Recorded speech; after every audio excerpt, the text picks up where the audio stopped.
નમસ્કાર દર્શક મિત્રો, હું છું આપની સાથે હિના જાની. ગુજરાત 20 ન્યૂઝ સાથે આજે આપણે જોઈશું મહત્વના સમાચાર. લોથલ હેરિટેજ સાઇટ ખાતે 15 ફૂટ ઊંડા ખાડામાં માટીની ભેખડ ઘસી પડતા દિલ્હીની એક વિદ્યાર્થીની મોતને ભેટી. અમદાવાદ જિલ્લાના ધોળકા તાલુકાના લોથલ હેરિટેજ સાઇટ ખાતે માટીના સેમ્પલ લેવા 15 ફૂટ ઊંડા ખાડામાં ઉતરેલી બે મહિલા ભેખડ ઘસી પડતા દટાઈ ગઈ હતી, જે પૈકી દિલ્હી આઈઆઈટીની વિદ્યાર્થીની સુરભી વર્માનું ઘટના સ્થળે જ મોત નીપજ્યું હતું, જ્યારે આસિસ્ટન્ટ પ્રોફેસર યામા દીક્ષિતને રેસ્ક્યુ કરી બચાવી લેવામાં આવ્યા હતા, જેમણે સારવાર માટે પ્રથમ બગોદરા સામૂહિક આરોગ્ય કેન્દ્રમાં લઈ જવામાં આવ્યો હતો અને ત્યાંથી વધુ સારવાર માટે અમદાવાદની એપોલો હોસ્પિટલમાં લઈ જવામાં આવ્યા છે. આ બનાવના પગલે અમદાવાદ ગ્રામ્ય એસપી ઓમ પ્રકાશ જાટ સહિતનો પોલીસ કાફલો અને ફાયર બ્રિગેડ તથા 108ની ટીમ ઘટના સ્થળે પહોંચી ગઈ હતી. આ બનાવની જાણ થતાં આસપાસના ગ્રામજનો પણ ઘટના સ્થળે દોડી આવ્યા હતા.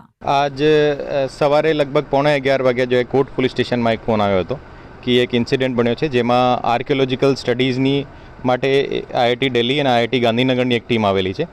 એ ટીમના માણસો જે ત્યાં પેલિયોક્લાઇમેટિક સ્ટડીઝ માટે જો સેમ્પલ લેતા હતા, और એમાંથી પછી जो है મટ્ટી જે છે આ મટ્ટીને ઢહી જવાથી जो है આ એ બે માણસો એમાં જે ફસાઈ ગયા હતા. और પછી એમાંથી એક જે રિસર્ચર હતા સુરભી વર્મા કરીને એમને બાકી 3 લોકોને જે છે રેસ્ક્યુ કરવામાં આવેલા છે. એ 3માંથી जो है ત્રણો સ્ટેબલ છે.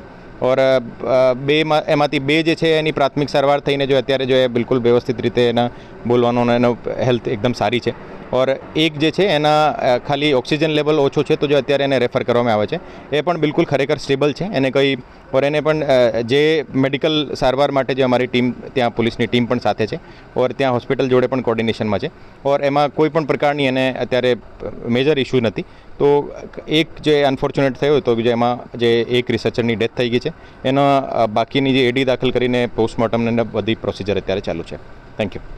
આપણી આસપાસ બનતી ઘટનાઓના સમાચારો જોવા માટે ગુજરાત 20 ન્યૂઝને લાઇક કરો, શેર કરો અને ચેનલને સબસ્ક્રાઇબ કરો. ગુજરાત 20 ન્યૂઝ ધોળકા.